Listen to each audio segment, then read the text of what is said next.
पुराने समय की बात है। रामनगर नाम का एक गांव था। उस गांव के पास एक घना जंगल था जिसमें राजू नाम का तांत्रिक रहता था। उस तांत्रिक को अपनी तंत्र विद्या पर बहुत ज़्यादा घमंड था कि वह जिसे चाहे उसे अपने वश में कर सकता है और जिसे चाहे उसे मार सकता है। गांव वालों को यह बात पता चल गई कि राजू तांत्रिक अपनी तंत्र विद्या का इस्तेमाल करके गांव के युवकों को एक एक करके अपने वश में कर रहा है और कुछ समय बाद उसे मार देता है। एक दिन रात के समय गांव के लोगों ने एक टोली बनाई और उस तांत्रिक को मारने के लिए उसके घर की ओर चल दिए। जैसे ही वह सभी लोग उस तांत्रिक के पास पहुंचे तो तांत्रिक उस समय अपनी तंत्र विद्या में लीन होता है और तभी गांव के लोग उसे मिलकर उसकी कुर्सी से बांध देते हैं और आग लगा देते हैं। वह तांत्रिक उस कुर्सी पर तड़प तड़प कर मर जाता है। गांव वाले सोचते हैं कि अब उन्हें इस तांत्रिक से हमेशा के लिए छुटकारा मिल गया। 4 से 5 साल तक तो सब कुछ अच्छे से निकल जाते हैं और गांव में भी सुख शांति का माहौल रहता है।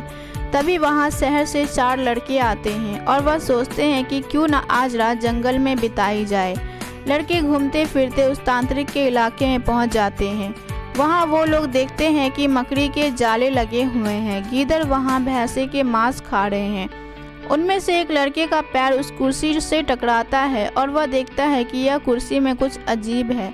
बिना कुछ सोचे समझे वह लड़का उस कुर्सी पर बैठ जाता है और उस लड़के में उस तांत्रिक की आत्मा आ जाती है।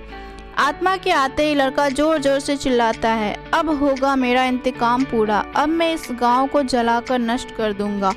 बाकी के 3 लड़के इस दृश्य को देखते हैं और वापस गांव की ओर भागते हैं और गांव के सरपंच को यह सारी बात बताते हैं। सरपंच गुस्से में आकर उन लड़कियों को डंडे से पिटाई कर देता है और बोलता है कि तुम्हें किसने बोला उस जंगल में जाने को और उस कुर्सी पर बैठने को। लड़के माफ़ी मांगते हैं और अपने दोस्त को बचाने की तरकीब पूछते हैं। सरपंच बताता है कि अगर वह लड़का उस कुर्सी पर से उठ जाए और उस कुर्सी पर तुम लोग किसी तरह से आग लगा दो तो शायद तुम्हारे दोस्त और उस तांत्रिक की आत्मा के चुंगल से बाहर आ सकता है। इतनी ही देर में वह लड़का तांत्रिक की कुर्सी के साथ उड़ता हुआ गांव में आ जाता है। तीनों लड़के तभी एक योजना बनाते हैं और उस व्यक्ति को ढूंढते हैं जिसने पहले तांत्रिक की कुर्सी में आग लगाई थी। तीनों लड़के उस आदमी से गुजारिश करते हैं कि वह कुछ समय के लिए तांत्रिक के सामने आ जाए।